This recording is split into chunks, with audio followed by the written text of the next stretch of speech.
안녕하십니까. 8.15 가족 여러분. 6월 1일 일요일 찐시황 시작하도록 하겠습니다. 5월이 또 순식간에 지나갔는데요. 이제 일요일 지나고 월요일부터 또 6월달 장으로 시작을 하게 됩니다. 이제 6월이 끝나고 나면 이제 2분기 실적이 거의 이제 완료되는 시점이니까 실적 시즌들 찾아올 수 있는 또 그런 부분이 시장의 하나의 모멘텀이 되지 않겠나 이런 생각이 들고요. 최근에 이제 뭐 증시 흐름 정말 좋았습니다. 이제 국내 증시 같은 경우는 이제 박스권을 저항단 돌파하면서 한 이틀간 강하게 상승이 나왔고 이후에 살짝 쉬어가는 그런 흐름이 만들어졌는데 미증시도 5월 달은 굉장히 좋은 그런 흐름들을 이어가고 있죠. 지금 간밤에 뭐 금요일 날에 장 초반에 이제 무역 관련해서 이슈가 또 나오다 보니까 증시가 일시적으로 좀 빠졌다가 그걸 회복하면서 마무리되는 그런 흐름이고요. 단기적인 어떤 조정 이후의 상승 흐름은 이어지고 있는 상황인데 지금 다우존스를 보시는 것처럼 어떤 그 매물대 박스권 이런 저항단을 돌파하는 그런 위치에 놓여 있습니다. 그래서 이게 지금 점진적인 상승 흐름들은 나올 수 있겠지만 현재 나오고 있는 어떤 그 무역 분쟁 관련된 노이즈들 이런 것들에 따라서 속도는 조금 조절이 될 가능성 그런 부분이 높다 이렇게 생각을 하셔야 될 것 같고요. 저항단을 또 빠르게 돌파할 수 있는 어떤 좀 좋은 모멘텀 거리라고 한다라면 결국 시장의 불확실성으로 작용을 하고 있는 무역 분쟁, 무역 관세 관련된 이런 부분들이 조금 해소가 되는 그런 흐름들이 시장에 좀 원동력으로 이렇게 작용할 가능성 높다. 그리고 아까 말씀드렸던 것처럼 이제 5월 말부터 해서 이제 6월 달로 넘어가는 그 시점까지 이제 실적에 대한 그런 모멘텀들이 월말쯤에는 좀 나타날 가능성이 높다라고 생각이 들고요. 일단 6월 달은 전반적으로 그냥 약간 소강 상태로 움직일 가능성도 있지 않겠나 그런 생각이 듭니다. 지금 월봉을 보시면 S&P 500의 조정 이후에 지금 다시 반등하는 흐름을 이어가고 있기 때문에 요 5월선 위로에 이제 안착하는 흐름 정도 거기서 뭐 대단하게 시세가 뽑아 올라가는 흐름들은 좀 나오기 힘들지 않겠나 그렇게 예상을 하고 있고요. 뭐 예상이 어디까지는 예상이기 때문에 뭐 그걸 항상 맞출 수는 없겠죠.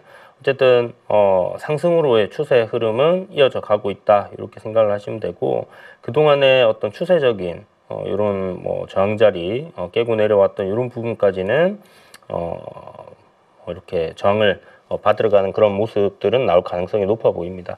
지금 S&P 500이나 저기 나스닥이나 다우존스 이렇게 3대 지수들 중에서 가장 좀 느리게 움직이는 게 다우존스이기 때문에 뭐 다우존스를 가지고 우리가 좀 크게 흐름을 보는 것도 괜찮다라는 생각에서 다우존스를 가지고 이제 좀 얘기를 드리는 부분이고요.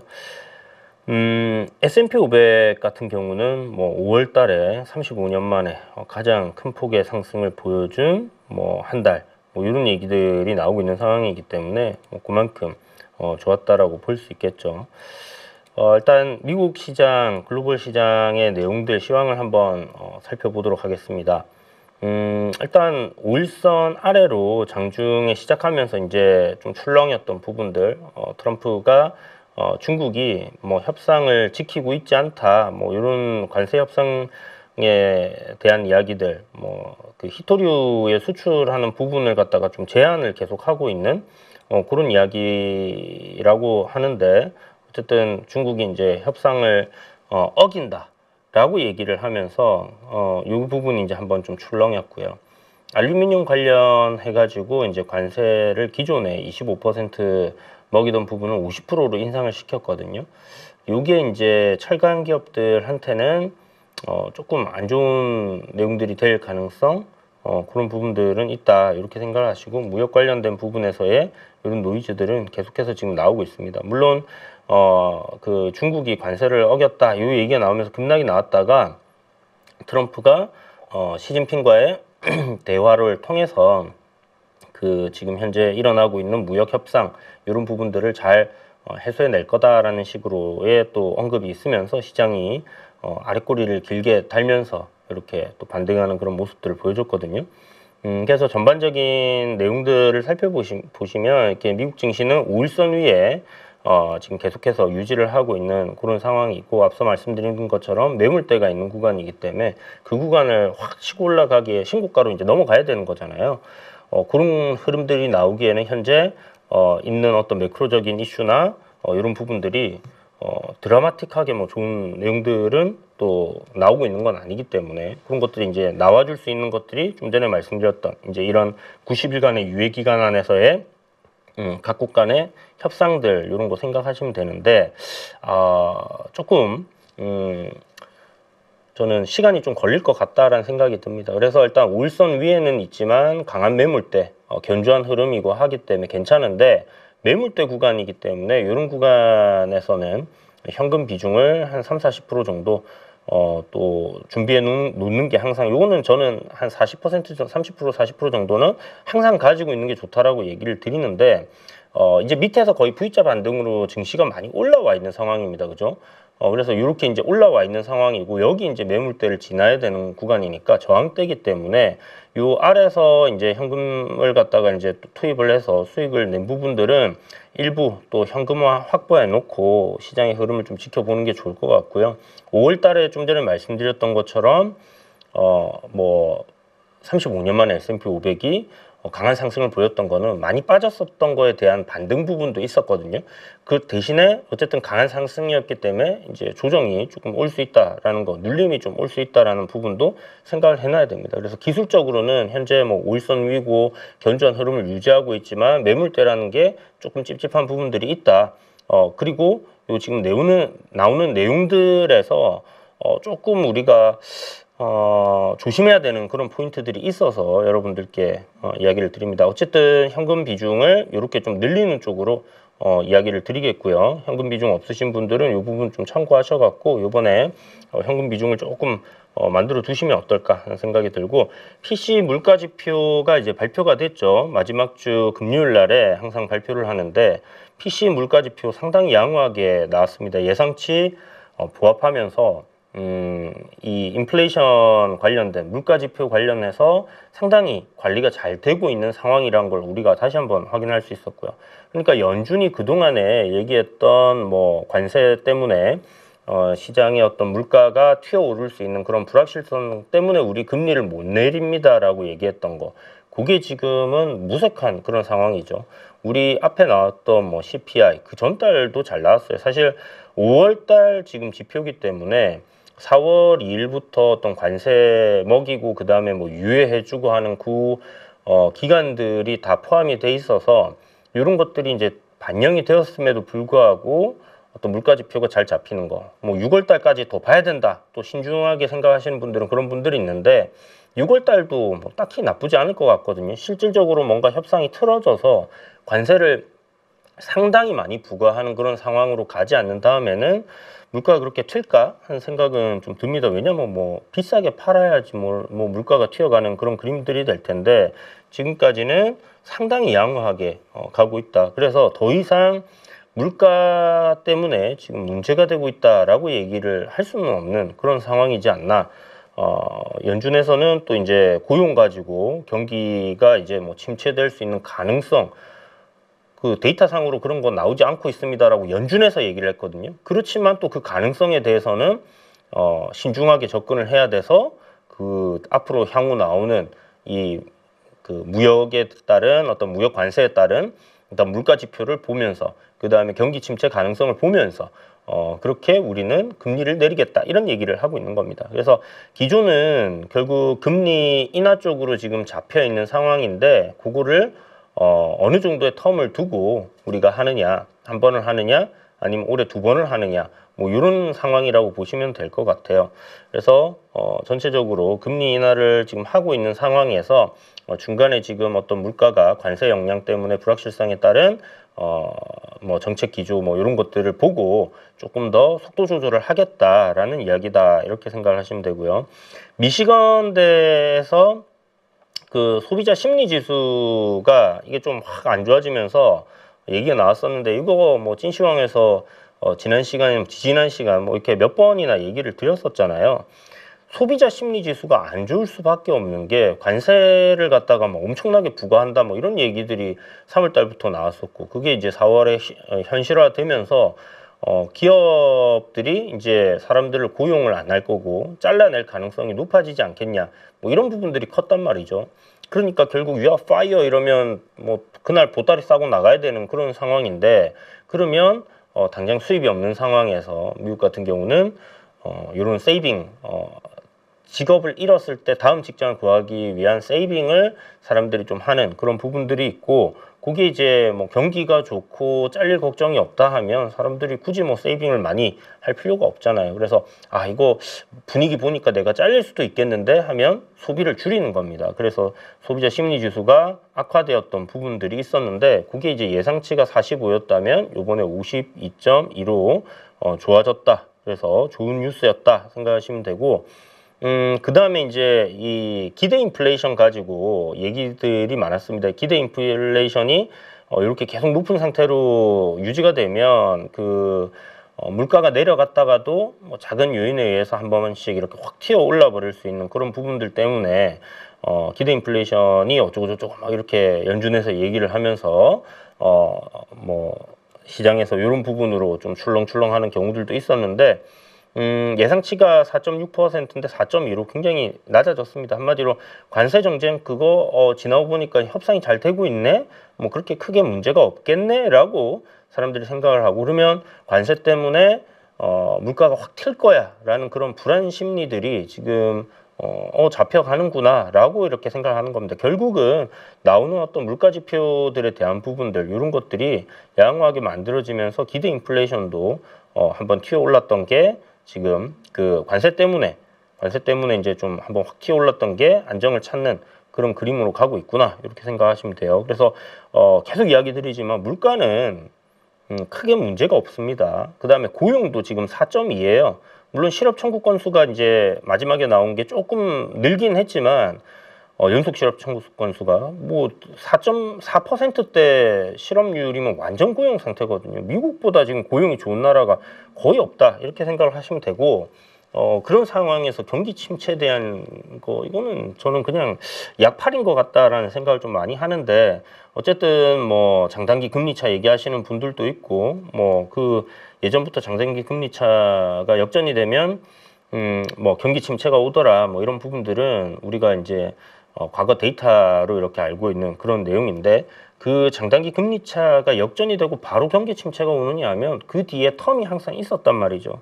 그래서 지금 당장 걱정할 정도의 그건 아니다. 그 텀이 상당히 깁니다. 그래서 예전에 이제 2019년도에 저도 이제 뭐 그런 것들로 시장 뭐 한번 크게 밀릴 것 같다 해가지고 뭐 얘기들도 많이 하고 했었는데 그게 이제 팬데믹 오면서 말도 안 되게 뭐 그런 것들 때문에 그때도 금리 인상을 하려고 하는 시기였었거든요. 어쨌든 지금은 시장에 대한 부분이 뭐 어떤 매크로적인 이슈 때문에 크게 무너질 가능성은 딱히 뭐 어떤 나오는 데이터 수치로는 안 보인다라는 겁니다. 근데 지금 하나의 어떤 시장을 또 흔들어 놓을 수 있는 요인들이 저는 이제 요거라고 생각을 하고 오늘 여기에 대해서 조금 이야기들을 드려볼까 하는데 뭔가 새로운 또 불확실성이 만들어질 수 있는 부분들 그런 거라고 생각합니다. 그래서 무역 협상에 대한 불확실성은 지금 점진적으로 소멸되어 가고 있는 상황인데 중간중간에 이제 노이즈들이 좀 크게 나오면서 여기에 따라서 증시가 급등락을 하는 여전히 투심이 그 관세에 좀 쏠려 있는 그런 상황이에요. 그래서 트럼프 입에서 나오는 말에 따라 증시가 출렁출렁하고 있구나 이렇게 생각하시면 되고 그럼에도 불구하고 그 앞에 처음에 이제 관세를 시작할 때 폭락장을 우리가 겪었던 그 정도의 흐름은 이제 나올 가능성은 굉장히 낮다. 왜냐하면 이제 유예 기간이고 잘 협상이 진행되고 있는 그런 내용들 때문이라고 보시면 되고요. 이게 이제 확실하게 불확실성이 소멸된다 그러니까 협상이 잘 돼가지고 이제 중국이랑도 이렇게 해갖고 우리 이렇게 할 거야 딱 협상되고 나면 다른 나라들과도 그렇게 잘 되고 나면 실질적으로 이제 그 전통적인 그 실적이라든지 펀더멘탈이라든지 이런 요인들로 인해서 시장이 움직이는 그런 투심으로 투심이 그렇게 이제 돌아갈 거다라는 부분입니다. 그래서 뭐 6월 2분기 지나봐야지 좀 그런 흐름들이 잡힐 것 같고요. 왜냐하면 90일 유예 기간이 이제 끝나는 시점이 맞물려 있기도 하니까 그때 한번 보기로 하고, 요게 이제 미 하원에서 통과한 새로운 새 법안입니다. 그러니까 세금 관련된 법안인데 섹션 뭐 899 해갖고 나왔는데, 요거를 뭐 월가에서는 자본 전쟁으로 이제 좀 규정을 해야 되는 거 아니냐 이런 얘기를 하더라고요. 무역 전쟁이었잖아요, 앞에는. 근데 이제 또 새로운 전쟁입니다. 자본 전쟁입니다. 그래서 요게 어느 정도로 영향을 미칠까, 그 파장이 좀 뭐 아직도 감이 그렇게 크게 이게 안 오는데, 일단 하원 통과니까 상원 통과까지는 시간이 남아 있고요. 이게 실질적으로 발의되려면 시간은 뭐 한 6개월 정도, 뭐 내년 초쯤 돼야지 이제 발의가 되지 않겠나. 뭐 잘 진행됐을 경우지만 중간에 또 상원에서 차단될 수도 있다라는 거 생각하시고 들어주시면 좋을 것 같고요. 아무튼 그럼 이게 뭐냐? 새로운 이제 법안인데 세금 관련된 법안이죠. 그러니까 지금 자국민들한테는 감세를 하고 외국인들에게는 세금을 더 걷겠다라는 내용인데, 여기 이제 감세 내용은 없습니다. 이거는 세금을 새로 걷는 거에 대한 내용이거든요. 어떤 내용이냐면 적용 대상자들은 자국민들은 아닙니다. 왜냐하면 차별적 외국 국가에 소속되어 있는 뭐 개인이 됐던 투자자가 됐던 기관이 됐던 이런 쪽에다가 물리는 건데, 그러니까 미국 정부가 불공정 외국 세금을 도입했다라고 판단하는 국가를 말하는데요. 차별적 외국 국가라는 거는 이게 무슨 말이냐면 원래 이제 협의가 돼가지고 이제 예를 들어서 뭐 삼성전자다. 삼성전자가 미국에서 사업을 하기 위해서 법인을 세우면 그 법인에서 발생하는 어떤 그 매출이라든지 소득이라든지 뭐 이런 부분에 따른 세금을 갖다 거기서 내는 거잖아요. 그런데 그게 지금 그 디지털 관련된, 그러니까 미국 같은 경우 빅테크 기업들이 시총 상위에 다 있다, 그죠? 이 나라들은 법인이 여기 이제 뭐 설립이 되어 있는 부분들을 어떻게 이제 뭐 아일랜드니 뭐니 이렇게 해가지고 여기에 세금을 갖다가 거의 안 내고 있는 그런 상황들이 이어지다 보니까 유럽에서 디지털세라는 거를 새로 만들어가지고 그런 기업들에게 이제 세금을 부과하는 그런 것들을 만들었어요. 그게 이제 여기 보시면 디지털세 뭐 이런 부분들이 된다라고 생각하시면 되고, 그런 것들을 이제 부과하는 국가들 정부나 뭐 연기금 같은 게 되겠죠. 그 개인 뭐 재단 신탁 뭐 이런 기업들에 대해서 요 미국 내 소득에 대한 추가 세금을 부담시키겠다라는 겁니다. 그래서 세율이 어떤 식으로 인상이 되냐면 섹션 899가 이제 해당 국가의 투자자들에서 미국에 예를 들어서 이제 배당을 갖다가 많이 받는 그런 종목들을 투자를 해놨다 하면 거기서 발생하는 이제 소득, 뭐 또 다른 소득들도 있겠죠. 연 5%씩 추가해가지고 최대 20%까지 세율을 인상할 수 있도록 이렇게 지금 만들어 놓았고요. 그 다음에 이제 기존에 이제 30%의 원천 징수 세율이 배당세가 이제 30%를 가져가는 건데, 이거를 갖다 최대 50%까지도 이제 올릴 수 있다 이런 얘기입니다. 그러니까 미국인들은 상관없는데 외국인들이 우리나라 기업들이 우리나라가 아니라 미국 기업이죠. 그러니까 미국 입장에서 미국 기업들이 이제 거기서 사업을 하는데 여기다가 불공정한 세금을 부과를 하는 나라에는 그 사람들이 미국에다가 투자를 하고 거기서 벌어가는 부분에 대한 세금을 갖다가 더 높여서 받겠다 이런 내용입니다. 그래서 뭐 일단 조세 조약에 따라서 보통 감면을 해주거나 세제 혜택을 주는 그런 부분들이 있거든요. 그러니까 여기서 세금 내는 거는 여기서 이제 안 낸다든지, 뭐 해외에서 벌어들인 세금은 자국에서 이제 면제가 된다든지 이런 부분들이 있는데, 그런 것들 무시하고 그냥 세금을 걷겠다, 약간 뭐 이런 부분인 것 같아요. 그래서 적용 소득 범위를 보면 이제 뭐 이런 식으로 나와 있습니다. 미국 내 영업과 실질적으로 연결된 소득이나 부동산 처분에 대한 양도세 같은 거, 그런 데다가 이제 더 세금을 더 물리는 거죠. 그래서 일단 그런 적대국은 아니죠. 적대국이라기보다는 이제 좀 불평등한 세금을 매기고 있는 나라들에는 이게 다 적용이 되는 건데, 이 내용들 여러분도 한번 읽어보시고요. 대략적으로 이게 법안이 쭉쭉쭉쭉 해갖고 이제 상원 통과되고 실행 시기를 보면 한 6월 초쯤 되겠다. 뭐 보통은 이제 180일이나 90일 정도의 유예 기간을 두고 진행을 하는 부분들이 있기 때문에 그 정도 예상이 되고 있고요. 그러면 내년도 일이니까 지금 당장 뭐 걱정할 필요는 없지만 뭔가 시장이 약간 뭐 투심이 좀 안 좋아진 상황에서 이런 것들이 막 노이즈가 발생을 하면 또 하나의 트리거가 될 수는 있습니다. 그죠? 지금 보면 4월 달에 이제 관세를 부과한다 해가지고 그때부터 빠졌었잖아요. 요것도 우리가 미리 알아두면 거기에 대한 부분들을 조금 대응을 할 수 있는 포인트니까 어떤 내용인지만 지금은 알아놓고 공부를 하자라는 관점에서 들으시면 되고요. 월스트리트와 이제 국제금융계 섹션 899에 대한 우려를 이제 표명했는데, 외국인 미국 자산, 그러니까 외국인들이 미국에다가 빌딩을 사거나 아니면 이제 뭐 국채를 사거나 아니면 주식을 사거나 하는 부분들에 대한 매력이 이제 감소할 수밖에 없겠죠. 예를 들어서 뭐 우리나라 같은 경우는 사실 뭐 디지털세라든지 그런 게 지금 없는 상황인데 뭐 만든다 만다 뭐 이런 얘기들이 있었는데 지금 안 하고 있거든요. 근데 만약에 그런 것들을 했을 때 우리나라 사람들이 미국에다가 이제 투자를 했는데 배당을 받아야 되는데 그 세금을 갖다 미국에 훨씬 더 많이 내고 받는다 하면 그만큼의 수익이 줄어드는 거기 때문에 매력도가 떨어질 수밖에 없습니다. 그렇죠? 그 다음에 이제 실질적으로 이게 실행이 된다고 했을 때는 미국 국채 뭐 사봐야 그 이자 내고 배당 소득세 내고 나면 뭐 별로 남는 것도 없어 이러면 사람들이 많이 안 살 수 있겠죠. 응찰률이 떨어지게 되면 미 국채 금리가 이제 상승을 할 수도 있는 부분이고, 또 그 가격적인 부분, 미국 자산의 가격, 그러니까 수요가 있어야 공급보다 높은 수요가 있어야 그 가격이 계속해서 상승하는 원리는 뭐 다들 알고 계실 텐데, 그런 수요가 꺾일 수 있는 부분들이 생길 수 있다는 겁니다. 그렇게 됐을 때 과연 미국 자산 시장에 이게 좋은 내용이냐라는 부분으로 이제 생각에 이제 우려를 하고 있는 상황이고, 미국 뭐 재정 적자 문제 요거 또 악화시킬 수 있다라는 부분들이 이제 좀 전에 얘기 드렸던 그런 부분으로 생각을 하시면 될 것 같습니다. 그래서 유럽연합, EU죠.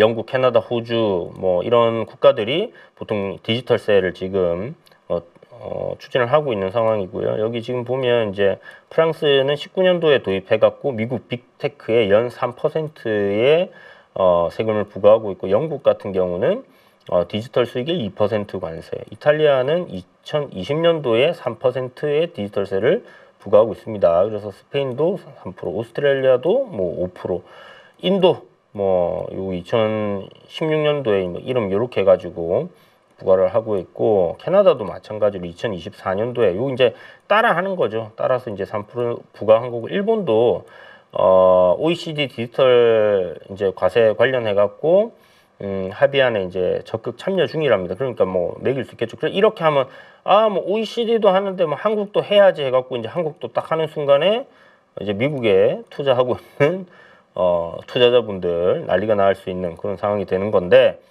그러진 않을 것 같고, 지금 이런 식으로 지금 진행되는 거 봤을 때는 미국 빅테크가 이제 자국에서 막대한 수익을 올리지만 세금은 거의 내지 않는다라는 부분에서 이런 나라들이 지금 뭐 구글세, 뭐 애플세, 뭐 이렇게 해갖고 아마존, 메타 같은 기업들 현지 법인은 없고 디지털 플랫폼으로 수익만 빨아가는 그런 상황들이죠. 그래서 이런 것들에 대해서 디지털세를 도입을 해가지고 약간 뭐 세수를 갖다가 걷는 그런 부분들이었는데, 그거를 지금 미국이 트럼프 대통령이 좀 못마땅하게 생각하는 그런 상황인 겁니다.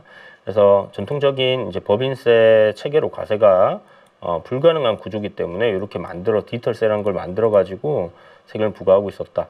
요쪽에서 이제 야 니네가 왜 세금을 걷어가 하고 이제 미국에서 그만큼 더 내라 이렇게 하면 미국 뭐 감세 정책을 펴는 데 있어서 재정 적자를 좀 해소할 수 있는 포인트는 될 수 있는데, 아무튼 저런 포인트들이 있다라는 거 생각해 두시고, 이게 이제 나온 얘기 막 나오기 시작했기 때문에 이 부분이 좀 전에 무역 전쟁에서 이제 자본 전쟁으로 가는 그런 뭐 또 스토리가 시장이 또 그 비관론자들에게 크게 또 작용하면서 하나의 트리거가 될 수 있다는 거는 생각해 둡시다.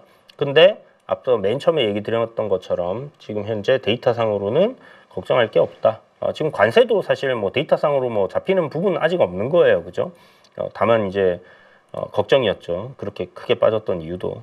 그래서 6월 증시는 뭐 예측은 항상 틀리라고 만들어 놓은 거긴 한데 어쨌든 5월 달에 이렇게 이제 사상 최대 뭐 35년 만에 월간 상승률을 기록했던 것처럼 강하게 상승이 나왔고 6월 달에는 일단 그 매물 저항대가 있는 상황이기 때문에 조정 가능성 열어두고 보자 이 이야기를 드리는 거고요.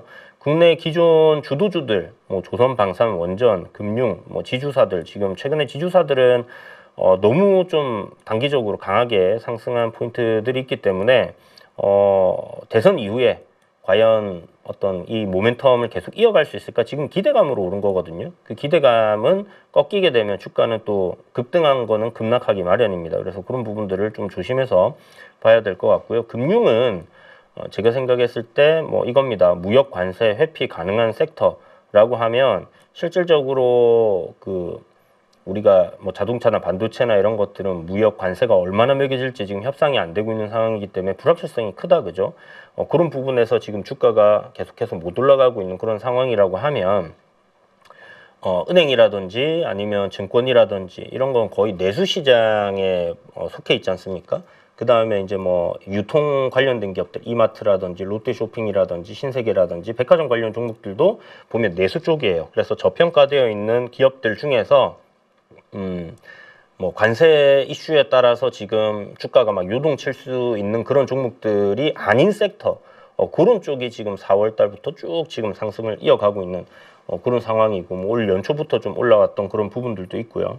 그래서 그 내레이션, 그러니까 뭐 스토리 자체는 좀 더 지속 가능할 것 같습니다. 왜냐하면 밸류적으로 전혀 부담스러운 구간이 아니기 때문에 어떤 그 수급적인 부분들, 기관이나 외국인들이 꾸준하게 들어오고 있고 추세적으로 우상향이다 하면 시세가 좀 강하게 거래 들어오면서 터질 때는 접근하지 않는 걸로. 왜냐하면 우리가 이제 뭐 단타를 치는 그런 매매가 아니라 어떤 투자의 관점으로 본다라면 이평선을 가지고 주가가 좀 올랐다가 다시 수렴했다가 다시 올랐다 수렴했다를 반복하면서 가기 때문에 그러한 구간들을 우리가 이제 조정받고 다시 돌리는 구간.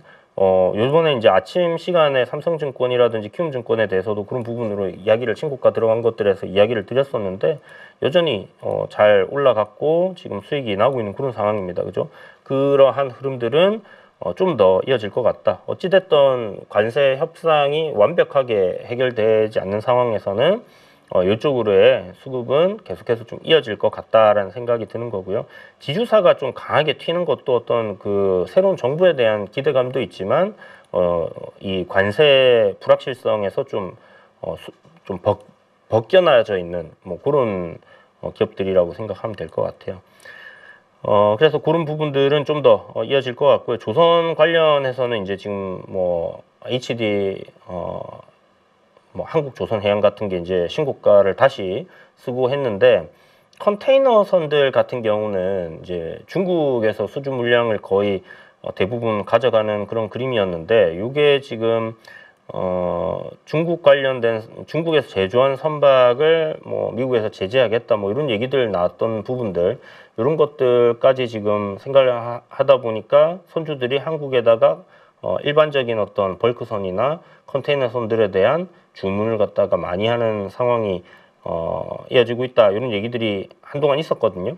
그게 지금 현실이 되는 어떤 수주들이 나오고 있는 그런 상황인 것 같습니다. 그래서 뭐 3호 예전에 이제 그 한국 조선해양이 이제 자회사로 가지고 있는 그런 중공업들 중에서 보면 이제 컨테이너선이나 벌크선 주력으로 하는 기업들이 있는데 LNG나 이런 이제 고부가 가치의 상품 뭐 해양 플랜트나 이런 것들이 아니라 기존의 이런 컨테이너나 벌크 같은 것들도 이제 국내 기업들이 수주를 좀 이어가고 있다라는 점에서 긍정적인 요인 작용하고 있다 이렇게 보시면 되고요. 방산 쪽은 뭐 여전히 같은 스토리로 접근하시면 됩니다. 뭐 HD 저기 뭐야 LIG 넥슨원이라든지 현대로템이라든지 추세는 우상향 흐름 계속 이어가고 있어요. 그죠? 그래서 실적도 지금 잘 나오고 있고 계속 증가하고 있고 성장은 계속 이어가고 있는데 이제 유럽에서의 GDP 대비 방산 비용을 계속 증가한다라는 부분이니까 이걸 증가시켰을 때 그만큼의 어떤 무기라든지 이런 것들을 구매를 해야 되는 상황에서 수혜를 입을 거야. 그럼 현재 나와 있는 컨센서스보다도 실질적으로 이제 수주 잔고들이 더 쌓이게 됐을 때는 더 좋아질 수 있다. 이런 부분들이 이제 주가를 우상향으로 밀어 올리고 있습니다. 다만 이 두 섹터가 이제 상당히 많이 올라와 있기 때문에 그래서 이제 사놓고 그냥 쭉 가져가는 거 이제 중장기 투자는 조금 어렵겠지만 단기 스윙 정도는 해볼 수 있을 것 같거든요.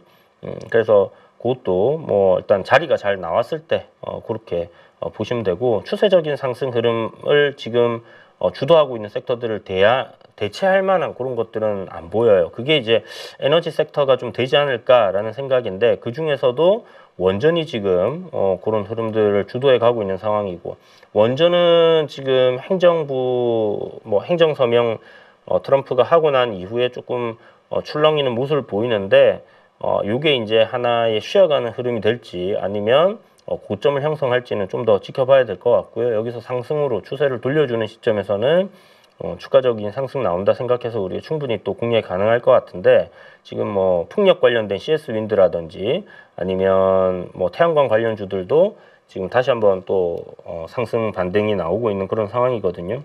그래서 에너지가 사실 글로벌적으로 좀 수요가 계속해서 연 4% 정도 증가하고 있는 그것도 이제 뭐 아프리카 같은 데보다는 아무래도 OECD 국가들 선진국들에서 이제 증가를 하는 추세고 그게 실질적으로 왜 그렇게 증가하는가를 보면 AI의 뭐 데이터 센터에 들어가는 전력이라든지 아니면 자동차, 로봇 우리 이제 계속해서 이제 전력을 충전해서 쓰는 그런 부분들이 계속해서 증가한다 그죠? 그래서 그런 것들에 대한 부분들이 있다. 근데 그게 뭐 하루아침에 뭐 또 어떤 뭐 이유에서든 사라질 가능성은 뭐 상당히 낮다라고 보시면 될 것 같고요. 그러한 스토리, 그러한 어떤 큰 트렌드, 메가 트렌드는 유지가 되고 있다라고 생각하시면 될 것 같아요. 그래서 전력에 대한 수요 증가하고 있는 거 여기에 따른 스토리에서 움직이는 종목들 딴에 우리가 좀 집중을 하면 좋을 것 같고 이제 6월이기 때문에 새로운 달이다 그죠? 여기에서 기존에 잘 가던 어떤 주도 섹터들의 변화가 또 연초부터 들어올 수도 있다라고 생각하면 여기는 이제 좀 조정받고 기존에 이제 또 다른 것들이 올라가면서 새로운 주도주들도 만들 수 있는데 기존에 이제 잘 가던 것들이 추세가 꺾이지 않았는데 미리 그걸 걱정을 해서